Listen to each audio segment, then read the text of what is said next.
Breaking news చూస్తున్నాం. Iran, Israel, America యుద్ధంలోకి హౌతీలు enter అయ్యారు. ఒక బిగ్ ట్విస్ట్గా అని చెప్పొచ్చు ఇది. సో ఇప్పటికే ఇరాన్ శక్తి మేరకు పోరాడుతోంది. అమెరికా, ఇజ్రాయెల్కి ఏమాత్రం వెనుకడుగు వేయకుండా, ఏమాత్రం తగ్గకుండా ఇరాన్ దూకుడు కొనసాగిస్తూనే ఉంది. ఇప్పుడు ఇరాన్కి హౌతీలు తోడయ్యారు. హౌతీలు బాహాటంగా ఇరాన్కు సపోర్ట్గా ఉన్నారు. ఇజ్రాయెల్ పైన హౌతీలు క్షిపణుల వర్షం కురిపించారు. యుద్ధంలోకి హౌతీలు ఎంట్రీ ఇచ్చి ఇజ్రాయెల్ పైన క్షిపణుల వర్షం కురిపించారు. వెస్ట్ బ్యాంక్ దక్షిణ ప్రాంతంలోని ఇజ్రాయెల్ సైనిక స్థావరాలపైన బాలిస్టిక్ క్షిపణులతో అటాక్స్ చేశారు. అలాగే యుద్ధంలో ప్రతీకారం తీర్చుకునే వరకు ఈ దాడులు కొనసాగిస్తామంటూ హౌతీలు శపథం పూనారు. ఇరాన్కు బహిరంగంగా సపోర్టుగా వచ్చారు హౌతీల దాడుల్ని ధృవీకరించిన ఇజ్రాయెల్ మరోవైపు హౌతీల ఎంట్రీతో ఎర్ర సముద్రంలో కూడా ఉద్రిక్తతలు పెరిగే అవకాశం ఉంది. గతంలో ఎర్ర సముద్రంలో హౌతీలు దాడులు కొనసాగించారు. సో ఇప్పుడు ఏకంగా హౌతీలు నేరుగా రంగంలోకి దిగారు ఇరాన్కు సపోర్టుగా. ఎర్ర సముద్రం ఎరుపెక్కింది. హౌతీలకు యుఎస్, యూకే కూటమి దేశాలకు మధ్య యుద్ధ మేఘాలు కమ్ముకున్నాయి. గత కొద్ది వారాలుగా ఎర్ర సముద్రంలో వాణిజ్య నౌకలపైన హౌతీ తిరుగుబాటుదారులు పెద్ద ఎత్తున దాడులు చేశారు. అమెరికా, బ్రిటన్ సైన్యాలు యెమెన్లోని హౌతీల స్థావరాలపైన ప్రతీకార దాడులు నిర్వహించాయి. హౌతీల రక్షణ వ్యవస్థ స్థావరాలు, ఆయుధ నిల్వ కేంద్రాలపైన యుద్ధ విమానాలతో విరుచుకుపడ్డాయి. ఇది హౌతీల గురించి. అసలు హౌతీలు ఎవరు? మధ్యప్రాచ్య దేశమైనటువంటి యెమెన్ తొలి అధ్యక్షుడు అలీ అబ్దుల్లా సలేహ్ వ్యతిరేకంగా ఏర్పడినటువంటి ప్రతిపక్ష కూటమి పేరే హౌతీ.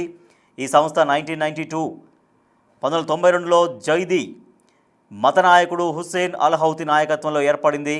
అబ్దుల్లా సలేహ్ అవినీతికి పాల్పడ్డారు అనేది హౌతీల ఆరోపణ. హౌతీలను తమ మద్దతుదారులు అన్సార్ అల్లా అని కూడా పిలుస్తారు. అంటే దేవుడి మద్దతుదారులు అని అర్థం. ఇదొక సాయుధ సంస్థ. యెమెన్ రాజధాని సనాతో పాటు పొరుగు దేశం సౌదీకి దగ్గరగా ఉండే పలు ప్రాంతాలు హౌతీల ఆధీనంలో ఉంటాయి. హౌతీ సంస్థ 90లో ఏర్పడినప్పటికీ 2014లో తన ప్రాబల్యాన్ని పెంచుకుంది. ఆ ఏడాది యెమెన్ ప్రభుత్వానికి వ్యతిరేకంగా తిరుగుబాటు చేసి కూల్చేసింది. దీని ఫలితంగా ఆ దేశంలో తీవ్ర మానవతా సంక్షోభం ఏర్పడింది. హౌతీలకు ఇరాన్ మద్దతు ఉంది కాబట్టి ఇప్పుడు ఇరాన్కు సపోర్టుగా నిలిచింది హౌతీ. సో హౌతీలు ఇప్పుడు ఇరాన్కు సపోర్ట్గా నిలిచారు. ఇరాన్ మద్దతుతో సౌదీ అరేబియా నేతృత్వంలోని సైనిక కూటమి పైన కొన్నేళ్లుగా పోరాడుతున్నారు. ఇరు పక్షాలు పలుమార్లు శాంతి చర్చలు జరిపినప్పుడు కొలిక్కి రాలేదు. కానీ ఇవాళ మళ్ళీ ఇరాన్కు సపోర్టుగా నిలిచారు హౌతీలు. యుద్ధంలోకి ఎంట్రీ ఇచ్చారు. సో ఆ యుద్ధంలోకి ఎంట్రీ ఇవ్వడంతో ఒక బిగ్ ట్విస్ట్గా చెప్పొచ్చు. సో ఇప్పటికే అమెరికా, ఇజ్రాయెల్ పైన ఇరాన్ ప్రతీకార దాడులు కొనసాగిస్తూ ఉంది. అమెరికా హెచ్చరికలను కూడా ఏమాత్రం ఖాతరు చేయకుండా ఇరాన్ తన దాడుల్ని కొనసాగిస్తోంది. సో ఇప్పటికే ఇరాన్ అంత శక్తివంతంగా పోరాడుతుందంటే దీని తెర వెనుక రష్యా ఉండొచ్చు, చైనా ఉండొచ్చు అన్నటువంటి ఒక అభిప్రాయాలు వ్యక్తమవుతున్నాయి. సో అందుకే ఇరాన్ ఇంత బలంగా అమెరికా పైన పోరాడుతోంది, ఇజ్రాయెల్ పైన పోరాడుతోంది అంటూ చర్చ కూడా సాగుతున్నటువంటి సమయంలో ఏకంగా హౌతీలు బాహటంగా సపోర్టుగా వచ్చారు ఇరాన్కి. ఇరాన్, అమెరికా, ఇజ్రాయెల్ యుద్ధంలో బిగ్ ట్విస్ట్ చోటు చేసుకుంది. యుద్ధంలోకి హౌతీలు ఎంట్రీ ఇచ్చారు. ఇజ్రాయెల్ పైన హౌతీలు క్షిపణుల వర్షం కురిపిస్తున్నారు. వెస్ట్ బ్యాంక్ దక్షిణ ప్రాంతంలోని ఇజ్రాయెల్ సైనిక స్థావరాలపైన బాలిస్టిక్ క్షిపణులతో అటాక్స్ చేశారు.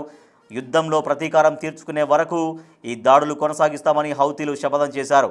హౌతీల దాడుల్ని ధృవీకరించిన ఇజ్రాయెల్ మరోవైపు హౌతీల ఎంట్రీతో ఎర్ర సముద్రంలో కూడా ఉద్రిక్తతలు పెరిగే అవకాశం ఉంది. గతంలో ఎర్ర సముద్రంలో హౌతీల దాడులు కూడా కొనసాగినటువంటి పరిస్థితి. సో దీంతో యుద్ధం ఇంకా మరింత టర్న్ తీసుకుందని చెప్పొచ్చు. అసలు హౌతీలు ఎవరు? హౌతీలు అంటే ఒక ఉగ్రవాద సంస్థ సభ్యులు. హౌతీ గ్రూప్ 1990లో ఏర్పడింది. పశ్చిమాసియాలో అమెరికా, ఇజ్రాయెల్ పెత్తనాన్ని హౌతీ గ్రూప్ వ్యతిరేకిస్తోంది. హౌతీ గ్రూపుకు పశ్చిమ యెమెన్ గ్రూప్ కేంద్రంగా ఉంది. ఇరాన్తో పాటు ఈ ప్రాంతంలోని ఇస్లామిక్ గ్రూపులు హౌతీ రెబెల్స్కు మద్దతుగా నిలుస్తూ ఉంటాయి. ఎర్ర సముద్రం ముఖద్వారంగా ఉన్న బాబ్ ఎల్ మండెబ్ పైన హౌతీ రెబెల్స్ ఆధిపత్యం మొదటి నుంచి ఎక్కువగానే ఉంటుంది. హౌతీ తిరుగుబాటుదారులు దిగువ ఎర్ర సముద్రం ద్వారా వెళుతున్న వాణిజ్య నౌకలపైన కొంతకాలంగా దాడులు పెంచారు. ఈ దాడుల కారణంగా ఎర్ర సముద్రం వాణిజ్య మార్గంలో ప్రమాదంలో పడింది. ఎర్ర సముద్రం ప్రమాదంలో పడడం అనేది చిన్న విషయం కాదు. ఈ దాడులు ప్రపంచ వాణిజ్యాన్ని తీవ్రంగా ప్రభావితం చేస్తున్నట్లు అంతర్జాతీయ మార్కెట్ వర్గాలు చెబుతూ ఉన్నాయి. సో నిన్న మొన్నటి వరకు హౌతీ తిరుగుబాటుదారులు ఇజ్రాయెల్ వైపు వెళ్లే ఓడల్ని మాత్రమే లక్ష్యంగా చేసుకునేవారు. అంతేకాదు వివిధ దేశాల జెండాలతో ఇజ్రాయెల్కి వెళ్లే నౌకలపైన హౌతీలు దాడులు చేసినట్లుగా తాజా పరిణామాలు వెల్లడిస్తున్నాయి. సో ఇప్పుడు ఏకంగా డైరెక్ట్గా ఇరాన్కు సపోర్టుగా హౌతీలు నేరుగా రంగంలోకి దిగారు. ఇరాన్, అమెరికా, ఇజ్రాయెల్ యుద్ధంలో బిగ్ ట్విస్ట్ చోటు చేసుకుంది. యుద్ధంలోకి ఎంట్రీ ఇచ్చిన హౌతీలు ఇజ్రాయెల్ పైన క్షిపణుల వర్షం కురిపించారు. వెస్ట్ బ్యాంక్ దక్షిణ ప్రాంతంలోని ఇజ్రాయెల్లో ఉన్నటువంటి సైనిక స్థావరాలపైన బాలిస్టిక్ క్షిపణులతో అటాక్స్ చేశారు. అలాగే యుద్ధంలో ప్రతీకారం తీర్చుకునే వరకు దాడులు కొనసాగిస్తామంటూ హౌతీలు శపథం చేశారు. హౌతీల దాడుల్ని ఇజ్రాయెల్ ధృవీకరించింది.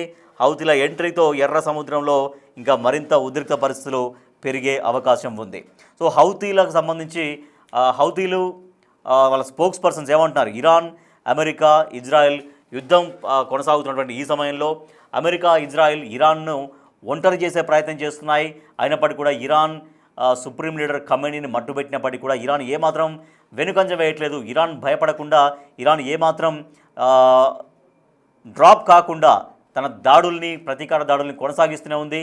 సో ఇరాన్ నుంచి జరుగుతున్నటువంటి ఈ దాడుల్ని అమెరికా, ఇజ్రాయెల్ కూడా ఈ స్థాయిలో ఊహించలేకపోయాయి. సో అంత స్థాయిలో ఇరాన్ తన దాడుల్ని కొనసాగిస్తూ ఉంది. సో ఇరాన్కి ఇప్పుడు నేరుగా స్ట్రైట్గా హౌతీలు సపోర్టుగా వచ్చారు.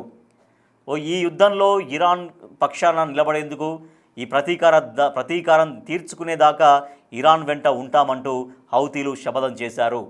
సో హౌతీ స్పోక్స్ పర్సన్స్ ఏం మాట్లాడుతున్నారో చూద్దాం యుద్ధానికి సంబంధించి. బయానున్ సాదిరున్ అనిల్ గువాతిల్ ముసల్లహతుల్ యమనియా బిస్మిల్లాహిర్ రహ్మానిర్ రహీం قال تعالى إن الله يحب الذين يقاتلون في سبيله صفا كأنهم بنيان مرصوص. صدق الله العظيم.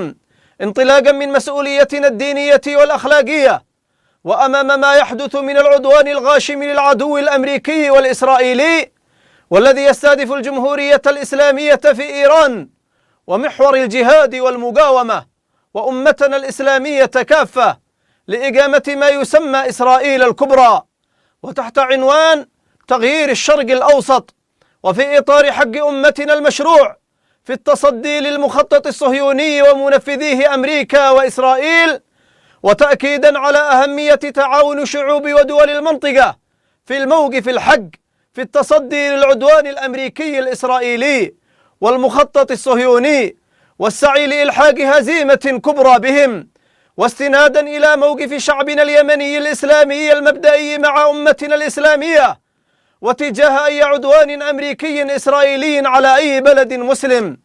وفي ظل استمرار العدو الأمريكي والإسرائيلي في العدوان على الجمهورية الإسلامية في إيران وعلى فلسطين وغزة والعراق ولبنان تنفيذا للمخطط الصهيوني الذي يهدد كل الأمة، فإن القوات المسلحة اليمنية وحرصا منها على استقرار أمن المنطقة ووقف العدوان فإنها تؤكد على الآتي: أولا ضرورة الاستجابة الفورية من العدو الأمريكي والإسرائيلي للمساعي الدولية الدبلوماسية لوقف العدوان على إيران وبلدان المحور باعتباره عدوانا جائرا ظالما غير مبرر يضر بالاستقرار والأمن على المستوى العالمي والإقليمي ويضر بالاقتصاد العالمي.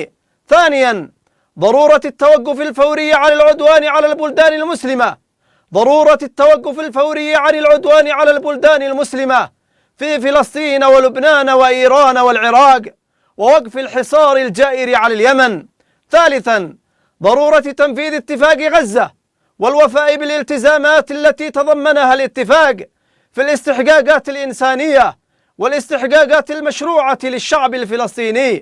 رابعا نؤكد أن أيدينا على الزناد للتدخل العسكري المباشر في أي من الحالات الآتية: انضمام أي تحالفات أخرى مع أمريكا وإسرائيل ضد الجمهورية الإسلامية في إيران ومحور الجهاد والمقاومة، استخدام البحر الأحمر لتنفيذ عمليات عدائية من قبل أمريكا وإسرائيل ضد الجمهورية الإسلامية في إيران.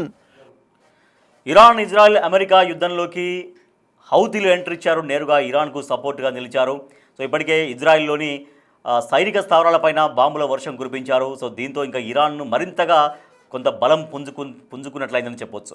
ఎందుకంటే ఇరాన్ అమెరికా దాడుల్ని, ఇజ్రాయెల్ దాడుల్ని బలంగా తిప్పికొడుతోంది. ఇరాన్ ఇప్పుడు చేస్తున్నటువంటి దాడులతో అమెరికా కూడా ఆత్మరక్షణలో పడుతున్నటువంటి పరిస్థితి. సో అమెరికా, ఇజ్రాయెల్ సంయుక్తంగా ఇరాన్ పైన దాడులు చేసినప్పటికీ కూడా ఏమాత్రం ఇరాన్ భయపడకుండా ముందుకు వెళ్తోంది. ఇరాన్, అమెరికా, ఇజ్రాయెల్ ఊహించిన దానికంటే ఎక్కువగా యుద్ధంలో ప్రతీకార దాడులు కొనసాగిస్తూ ఉంది. ఇప్పుడు ఇరాన్కి సపోర్ట్గా హౌతీలు కూడా రంగంలోకి దిగారు. దీంతో ఈ యుద్ధంలో ఒక బిగ్ ట్విస్ట్ చోటు చేసుకుందని చెప్పొచ్చు. కొన్ని వారాలుగా యెమెన్లోని హౌతీలు ఇరాన్కు మద్దతిస్తూ యుద్ధంలో తమ భాగస్వామ్యం కేవలం సమయం మాత్రమే అని చెబుతున్నారు. సమయం వచ్చినప్పుడు నేరుగా రంగంలోకి దిగుతామని చెప్పినటువంటి హౌతీలు నేరుగా రంగంలోకి దిగారు. యెమెన్లోని హౌతీలకు ఇరాన్ అతిపెద్ద సైనిక, ఆర్థిక, రాజకీయ మద్దతుగా ఉంది. నిన్న రాత్రి హౌతీ సైనిక ప్రతినిధి యాయ్యా సరీ టెలివిజన్ ప్రసంగంలో కొత్త బెదిరింపులు చేశారు. ప్రత్యక్ష సైనిక జోక్యం కోసం మా వేళ్లు ట్రిగ్గర్ పైన ఉన్నాయని మేము ధృవీకరిస్తున్నాము అని ఆయన అన్నారు. ఒకవేళ ఇరాన్ మరియు దాని మిత్రదేశాలకు వ్యతిరేకంగా అమెరికా, ఇజ్రాయిల్తో ఒక కొత్త కూటమి ఏర్పడితే లేదా ఇరాన్పై శత్రు కార్యకలాపాల కోసం ఎర్ర సముద్రాన్ని ఉపయోగించుకుంటే తమ బృందం యుద్ధంలోకి ప్రవేశిస్తుంది అంటూ ఆయన స్పష్టం చేశారు. యెమెన్ నుండి ఒక క్షిపణి ప్రయోగాన్ని గుర్తించినట్లు ఇజ్రాయెల్ సైన్యం ఈ ఉదయం ప్రకటించడంతో దక్షిణ ఇజ్రాయిల్లోని బీర్షబా నగరంలో అలాగే దాని చుట్టుపక్కల సైరన్లు మోగాయి. దీంతో ఈ చర్యకు తెరపడినట్లు స్పష్టమవుతోంది. ఇరాన్తో అమెరికా, ఇజ్రాయెల్ యుద్ధం ప్రారంభమైనప్పటి నుంచి తాము ఇజ్రాయెల్పై తొలిసారిగా దాడి చేసినట్లు హౌతీలు ఇప్పుడే ధృవీకరించారు. లెబనాన్, ఇరాక్ మరియు పాలస్తీనా భూభాగాల్ని ఇరాన్ లక్ష్యంగా చేసుకున్నందుకు ప్రతిస్పందనగా సున్నితమైన ఇజ్రాయెల్ సైనిక స్థావరాలపై బాలిస్టిక్ క్షిపణుల వర్షం కురిపించినట్లుగా ఆ బృందం పేర్కొంది. ఈ దురాక్రమణ ముగిసే వరకు అన్ని రంగాల్లో తమ కార్యకలాపాలు కొనసాగుతాయంటూ ఆ బృందం చెబుతోంది. హౌతీల జోక్యం ఇప్పుడు అరేబియా ద్వీపకల్పంలో ఒక కొత్త యుద్ధ రంగంతో విస్తృత యుద్ధం జరిగే అవకాశాన్ని పెంచుతోంది. అక్టోబర్ 7 దాడుల తర్వాత హౌతీలు చేసినట్లుగా ఎర్ర సముద్రంలో నౌకా రవాణాపై దాడి చేసే ముప్పు ఇప్పుడు అతిపెద్ద ఆందోళనగా కనిపిస్తోంది. 2025లో ఈ దాడులను ఎదుర్కోవడానికి డొనాల్డ్ ట్రంప్ అప్పుడు బ్రిటన్తో కలిసి హౌతీ స్థావరాలపైన బాంబుల దాడి ప్రారంభించారు. ఎన్నో వారాల పాటు సాగిన ఈ మిషన్ వేలాది స్థావరాలని లక్ష్యంగా చేసుకొని పలువురు ఉన్నత స్థాయి హౌతీ అధికారులని హతమార్చింది. కానీ చివరికి చర్చల ద్వారా కాల్పుల విరమణతో ముగిసింది. అయితే ఆ ప్రతీకారాన్ని ఇప్పుడు హౌతీలు కూడా తీర్చుకుంటున్నట్టుగా కనబడుతోంది.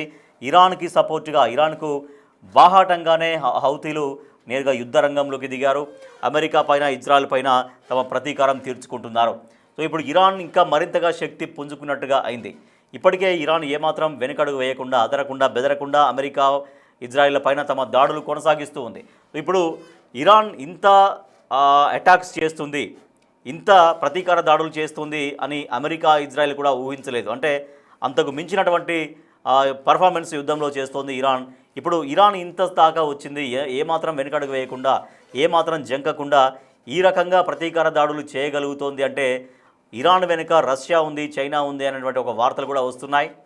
సో ఇప్పుడు ఏకంగా అవి తెర వెనుక ఉన్నప్పటికీ కూడా నేరుగా ఇంకా హౌతీలు ఇరాన్కి సపోర్టుగా, ఇరాన్కు అండగా హౌతీలు యుద్ధ రంగంలోకి దిగారు. సో ఇప్పుడు ఇరాన్తో కలిసినటువంటి హౌతీలతో ఇంకా ఇరాన్కు మరింతగా బలం సమకూర్చినట్లయింది. దీంతో యుద్ధంలో మరింతగా ఇరాన్ రెచ్చిపోయే అవకాశం ఉంది. సో మరిగా అమెరికా, ఇజ్రాయెల్ ఏం చేయబోతున్నాయి, ఈ పరిస్థితులను ఎట్లా ఎదుర్కోబోతున్నాయి, సో ఇరాన్ ఏం చేయబోతుంది, హౌతీలను కలుపుకొని ఇంకా మరింతగా అమెరికా, ఇజ్రాయెల్ పైన దాడులు కొనసాగిస్తుందనేది ఇప్పుడు చాలా ఇంట్రెస్టింగ్గా మారింది.